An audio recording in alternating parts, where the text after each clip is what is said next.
नमस्कार दोस्तों, एक बार फिर से स्वागत है आपका हमारे YouTube channel Pandey study centre में। आशा करता हूं आप लोग सब अच्छे होंगे, काफ़ी अच्छी आपकी स्टडी भी चल रही होगी।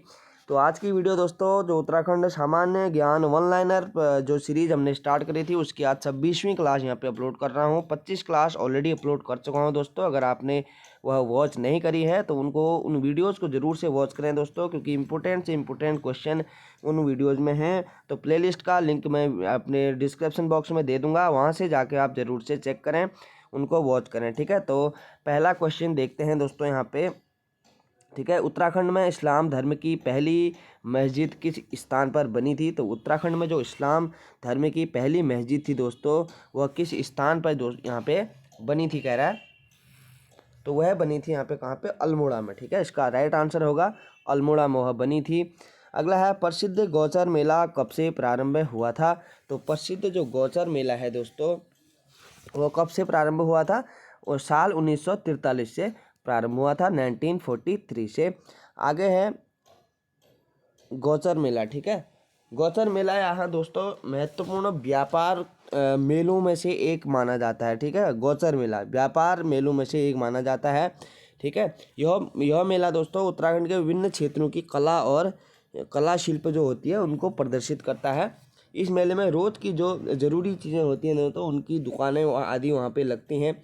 सांस्कृतिक कार्यक्रम भी आयोजित किए जाते हैं। ठीक है, और 14 नवंबर को यह आयोजित किया जाता है। 14 नवंबर को। ठीक है, 14 नवंबर को यह आयोजित किया जाता है गौचर मेला। कहाँ लगता है? चमोली में लगता है दोस्तों गौचर मेला। ठीक है, आगे है, देश का पहला टाइगर सेल कहाँ स्थित है? तो देश का पहला टाइगर सेल कहाँ स्थित है कह रहा है दोस्तों। तो यह स्थित है यहाँ पे देहरादून में। ठीक है, यह देहरादून में स्थित है। आगे है, राज्य में निम्न मेलों में कौन काली और गोरी नदियों के संगम पर लगता है? तो काली और गोरी नदियों के संगम पर लगता है दोस्तों जौलजीबी मेला, क्योंकि काली और गोरी का संगम कहाँ पे होता है? जौलजीबी में होता है। तो जौलजीबी में यह लगता है। ठीक है, जौलजीबी मेला ऐतिहासिक रूप से भारत और तिब्बत और नेपाल के साथ सामंजस्य को बढ़ावा देता है। ठीक है, सामंजस्य को बढ़ावा देता है किसके साथ? पिथौरागढ़, नेपाल, पिथौरागढ़ और तिब्बत को। ठीक है, आगे है, किस फॉर्मूले के अंतर्गत उत्तराखंड को विशेष राज्य का दर्जा प्राप्त हुआ?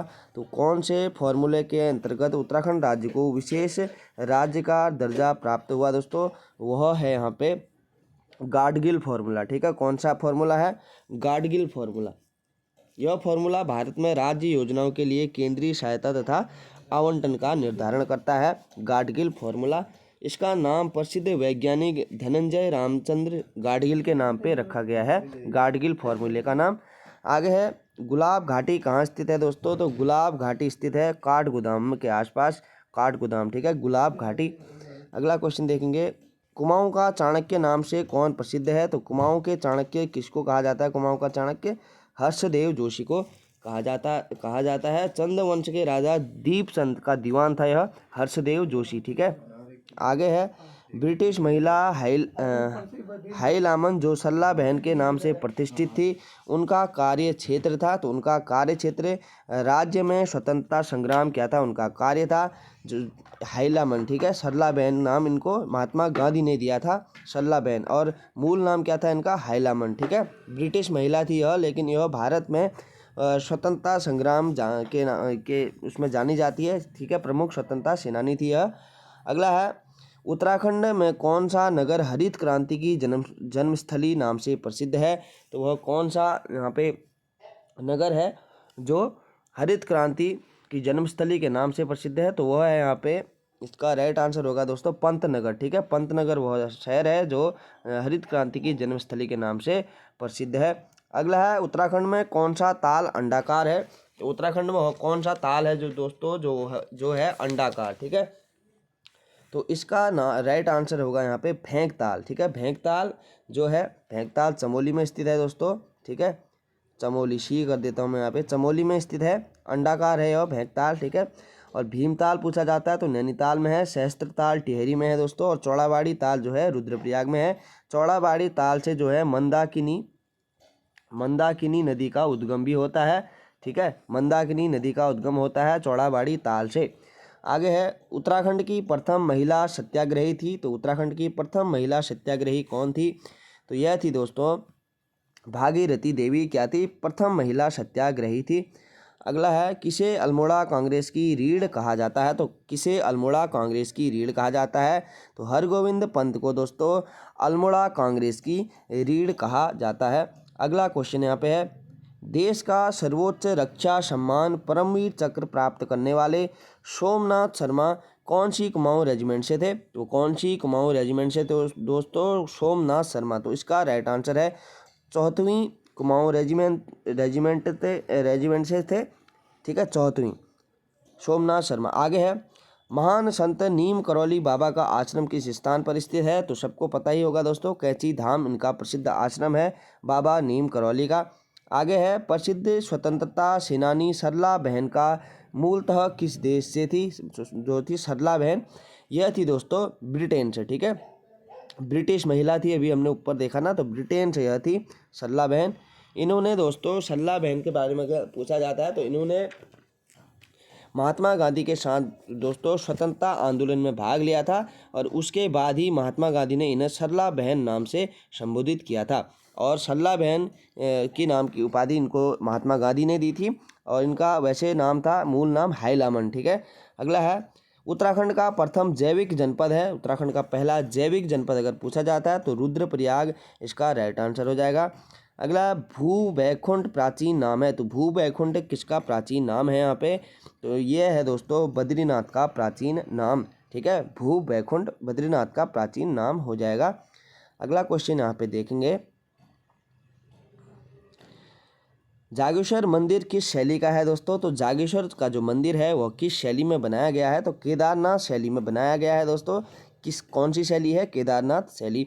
अगला रुद्रावत व पुनाड़ किस जिले के प्राचीन नाम है? तो रुद्रावत और पुनाड़ यहाँ पे रुद्रप्रयाग के प्राचीन नाम है दोस्तों, रुद्रप्रयाग के। अगला द्रोणाचार्य के पुत्र अश्वत्थामा, ठीक है, द्रोणाचार्य के पुत्र अश्वत्थामा का जन्म स्थान है, तो अश्वत्थामा का जन्म स्थान अगर पूछा जाता है तो टपकेश्वर देहरादून में इनका जन्म स्थान था, द्रोणाचार्य के पुत्र अश्वत्थामा का, ठीक है। अगला चंद्रवंश के समय कुख्यात कारावास था, तो चंद्रवंश के समय कुख्यात कारावास शिराकोट हुआ करता था दोस्तों, शिराकोट, ठीक है। अगला है टरार अनुसंधान कहाँ स्थित है? तो टरार अनुसंधान केंद्र यह है दोस्तों टरार अनुसंधान केंद्र नैनीताल में है दोस्तों, नैनीताल जनपद में। अगला अल्मोड़ा के लक्ष्य सेन प्रमुख खिलाड़ी हैं, तो लक्ष्य सेन जो है अल्मोड़ा के रहने वाले, यह किस खेल के खिलाड़ी हैं? तो ये बैडमिंटन के लिए जाने जाते हैं।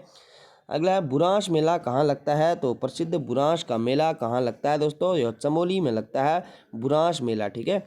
अगला क्वेश्चन है निम्न में उत्तराखंड का सबसे बड़ा आंदोलन था, सबसे बड़ा आंदोलन था दोस्तों कुली बेगार आंदोलन, ठीक है।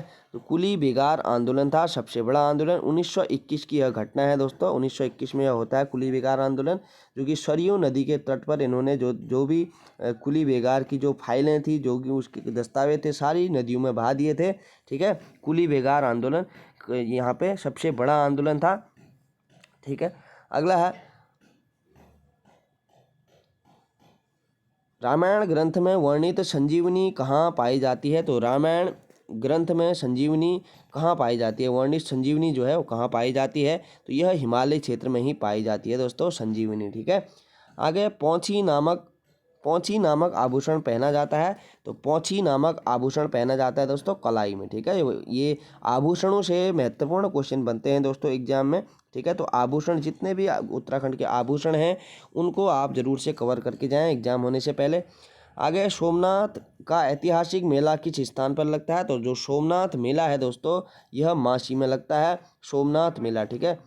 अगला है प्रसून जोशी किससे संबंधित है? जो प्रसून जोशी हैं यह फिल्म प्रमाणन से प्रसिद्ध हैं, प्रसून जोशी। अगला है यहाँ पे दिगांश अभिलेख उत्तराखंड के किस जनपद से प्राप्त हुआ? तो जो दिगांश अभिलेख था यह उत्तराखंड के पिथौरागढ़ जनपद से प्राप्त होता है, दिगांश अभिलेख। अगला उत्तराखंड में अंग्रेज संत किसे कहा जाता है? तो उत्तराखंड में अंग्रेज संत किसे कहा जाता है? अंग्रेजी संत, तो वह थे यहाँ पे माधव आशीष को अंग्रेज संत की उपाधि दी गई है। माधव आशीष का नाम याद रखना है। आगे है स्कंद पुराण में गढ़वाल के लिए प्रयुक्त नाम है। तो स्कंद पुराण में गढ़वाल के लिए दोस्तों केदारखंड कहा गया है और कुमाऊं के लिए मानसखंड कहा गया है। अगला है कालिदास की रचना अभिज्ञान शाकुंतलम से किस क्षेत्र की जानकारी मिलती है। तो अभिज्ञान शाकुंतलम से दोस्तों पांचाल देश की यहाँ पे जानकारी मिलती है, पांचाल देश की। ठीक है। अगला है किस पुराण में केदारखंड तथा मानसखंड का वर्णन किया गया है। तो कौन सा पुराण है जिसमें केदारखंड और मानसखंड का वर्णन किया गया है। अभी हमने देखा दोस्तों यह है स्कंद पुराण। ठीक है। स्कंद पुराण में उत्तराखंड का वर्णन मिलता है केदारखंड और मानसखंड के नाम से। आज का लास्ट क्वेश्चन देखेंगे दोस्तों, संकल्प खेतवाल किस जनपद से हैं। जो संकल्प खेतवाल हैं दोस्तों यह यहाँ पे उत्तरकाशी जनपद से हैं संकल्प खेतवाल। तो आज की वीडियो में 35 प्रश्न यहाँ पे थे दोस्तों। हर वीडियो में 35 प्रश्न ही रहते हैं वैसे लगभग। ठीक है। तो कैसे लगे क्वेश्चन कमेंट करके ज़रूर से बताएं और अपने स्टडी करने वाले या फिर जो भी गवर्नमेंट जॉब की तैयारी करते हैं उत्तराखंड में उनको ज़रूर से शेयर करें, क्योंकि छोटे छोटे क्वेश्चन यहाँ पे कई बार ही गलत हो जाते हैं एग्जाम में। तो जितना हो सके प्रैक्टिस सेट लगाएं और एक आधा घंटा 10 मिनट या 15 मिनट या 20 मिनट डेली के प्रैक्टिस सेटों पे ज़रूर से लगाएं दोस्तों अपने निकाल के। ठीक है। 20-25 मिनट कम से कम अपना साइड में रख के प्रैक्टिस सेट जरूर से लगाएं। मैं ये नहीं कह रहा कि यहीं से देखें, यहीं पे मेरी वीडियो देखें, आप कहीं भी देखें, बुक में देखें, आपके पास ऑनलाइनर बुक हैं तो बहुत अच्छी बात है, आप उनसे देखें, या फिर कोई और यूट्यूब चैनल हैं जो भी अच्छे पढ़ाते हैं, ऑनलाइनर सीरीज आपके ऑनलाइनर प्रैक्टिस सेट आपको देते हैं, तो आप ज़रूर से उनको वॉच करें। ठीक है। तो आशा करता हूँ हेल्पफुल रही होगी वीडियो। तो मिलते हैं दोस्तों अगली वीडियो में, तब तक के लिए अपना ध्यान रखें। धन्यवाद।